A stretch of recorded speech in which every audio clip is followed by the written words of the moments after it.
नमस्कार, आप देख रहे हैं द न्यूज वर्ड्स और इस वक्त हमारे साथ द न्यूज वर्ड्स के संपादक और बिहार के जाने माने पत्रकार अरुण पांडे सर हैं। देखिए, प्रशांत किशोर ने ऐलान किया है, एक तो उनकी नई पार्टी का ऐलान हो गया है, तो उसको लेकर कई मौजूद सवाल हैं और उसके बाद एक सवाल यह भी होगा जो आपके मन में होगा, आपके मन में जिज्ञासा है कि जन सुराज पार्टी और उपचुनाव लड़ेगी जन सुराज पार्टी। प्रशांत किशोर ने इसके साथ यह भी ऐलान किया है, तो ये सवाल भी समझने की कोशिश करेंगे। लेकिन सर से पहले हम ये समझना चाहेंगे, सर नई पार्टी बन गई है, तो हमारे जहन में, दर्शकों के जहन में ये सवाल है, कितनी चुनौती है इंडिया गठबंधन के लिए, एनडीए गठबंधन के लिए? ज्यादा चुनौती किसके लिए है? फायदे नुकसान की कसौटी पर देखें तो किसको फायदा करेंगे, किसको नुकसान करेंगे और अपना कितना फायदा करेंगे?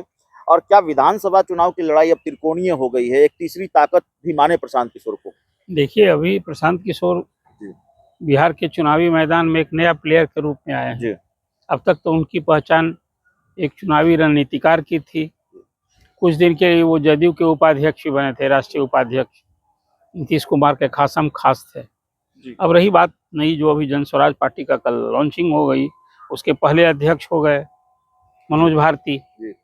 अब उसके बाद उनकी कमेटी भी बनेगी। अब जो मेन सवाल है कि बिहार के इस चुनावी जंग में नीतीश कुमार के खिलाफ और तेजस्वी यादव के खिलाफ क्या प्रशांत किशोर कोई बड़ी दीवार बनने जा रहे हैं? आप यही सवाल न कर रहे हैं? किसका खेल बिगड़ेगा? एक सत्ता में है और एक सत्ता में आना चाहता है नीतीश और प्रशांत किशोर का ध्येय उद्देश्य, दोनों ज्यादा रडार पर रहे हैं, फायरिंग रेंज में ज्यादा रहे हैं। नहीं, यही उद्देश्य भी है उनका। तो उद्देश्य है कि भाई 2025 का विधानसभा चुनाव अकेले लड़ें, सभी 243 सीट के लिए लड़ें। और उनका तो दावा है कि हमारा ही मुकाबला होगा नीतीश कुमार से, एनडीए से। राजद मुकाबले में नहीं होगा और उनकी पार्टी पावर में आएगी, यही दावा है ना। तो नीतीश कुमार तो पहले सत्ता से हटाना, कोई अभी तो सीएम की कुर्सी पर वैकेंसी नहीं ना है। जब चुनाव होगा तो उस सीएम की कुर्सी पर किसी को बैठना है तो बहुमत जुटाना होगा, बहुमत लाना होगा। तो प्रशांत किशोर एक को सत्ता से हटाना, दूसरे को सत्ता में आने से रोकना। उन्हें लालू प्रसाद और नीतीश कुमार की जो राजनीति पिछले 30-35 साल से बिहार में चल रही है, भले ही लालू जी सत्ता में ना हो, लेकिन लालू जी की राजनीति ही ना है। बिहार में 1990 में जब वो मुख्यमंत्री बने तब से है कि सत्ता में रहें चाहे विरोध में रहें, पूरी बिहार की राजनीति की धुरी लालू प्रसाद है। लालू प्रसाद का समर्थन और विरोध, उसी विरोध की राजनीति नीतीश कुमार की राजनीति, भाजपा की राजनीति चल रही है कि नीतीश कुमार चेहरा है और बीजेपी पीछे बैक पर है। यही दृश्य तो कल तक भी रहना था। अब एक नए पार्टनर आ गए, जन स्वराज पार्टी। तो जो बात आप कह रहे हैं कि किसका खेल बिगड़ा, अब सबसे बड़ा सवाल ये है। देखिए, अभी तो लिटमस टेस्ट हो जाएगा प्रशांत किशोर का। विधानसभा की 4 सीटों के लिए उपचुनाव होने हैं, जिसमें 4 वो एमएलए एमपी बन गए हैं और उसी सीट को लेकर उसमें 2 राजद की सीट है, एक माले की सीट है और एक मांझी की सीट है और अब प्रशांत किशोर का दावा है कि इसमें 3 सीट पर तो उन्होंने तो जीत बिल्कुल डिक्लेयर ही कर दिया है कि हम ही जीतने जा रहे हैं। और कहा कि अभी उनके हिसाब से जो वो दावा कर रहे हैं, उनका आकलन है, वो बताते हैं कि तरारी में यदि सुनील पांडे का सुपुत्र लड़ा तो उसकी तो हार है तय, लेकिन वहां भी जन स्वराज अपनी ताकत दिखाएगी। लेकिन 3 सीट तो कहा कि ये लड़कर हम जीत कर दिखाएंगे कि हमने क्या 2 साल मेहनत किया बिहार को और जो जिन मुद्दों को हमने उछाला है उसका क्या असर है। तो ये जन स्वराज पार्टी का अब वो विनर होगा कि रनर होगा, यहीं से ना टेस्ट हो जाएगा। ये इस विधानसभा की 4 सीटों के उपचुनाव में मैं मानता हूं कोई सीट, भले वो दावा कर रहे हैं कि हम 3 सीट जीतेंगे, यदि वो रनर और विनर के स्टेज में यदि रनर भी हो जाएंगे तो मालूम होगा कि भाई नीतीश कुमार का विकल्प कहीं ना कहीं एक मजबूत प्लेयर आ गया। लोग देख रहे हैं इस रूप में। अब रही बात, जो कुछ मुद्दे हैं, मुद्दे अपनी जगह हैं, मुद्दों की चर्चा फिर हम दोबारा नहीं करना चाहते हैं, लेकिन एक बदलाव का देखिए यह भी सच है कि 1990 के बाद से लालू प्रसाद का 15 साल और नीतीश कुमार का भी लगभग 20 साल, ये जैसी भी जनता है जो दोनों से अब उब चुकी है। अब तक तो क्या था कि लालू प्रसाद का विकल्प नीतीश कुमार और नीतीश कुमार का विकल्प अब तेजस्वी ही ना देख रहे थे। अब एक प्रशांत किशोर आ गए हैं, उन्होंने एक अपना ऑरा बनाया और वो कहते हैं कि हम जात की राजनीति करेंगे नहीं, हम जमात की राजनीति करेंगे, हम काबिलियत देने वालों को तरजीह देंगे और जो जितनी जिसकी आबादी है उसकी हिस्सेदारी देंगे। 40 महिला को टिकट देंगे, 40 मुसलमान को टिकट देंगे, 70 अति पिछड़ों को टिकट देंगे। और जहाँ कहीं टिकट किसी को देंगे तो उसमें जात तो कोई होगा ही। अब 243 सीट से जो लड़ेगा वो किसी जात का तो होगा ही।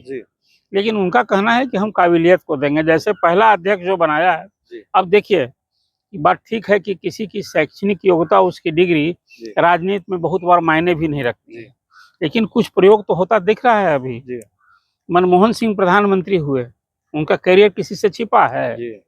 अवसर मिला, कांग्रेस ने उनको अवसर दिया, ठीक है, बाद में वो तो राज्यसभा के ही मेंबर बने, लेकिन परफॉर्म किया था कि नहीं?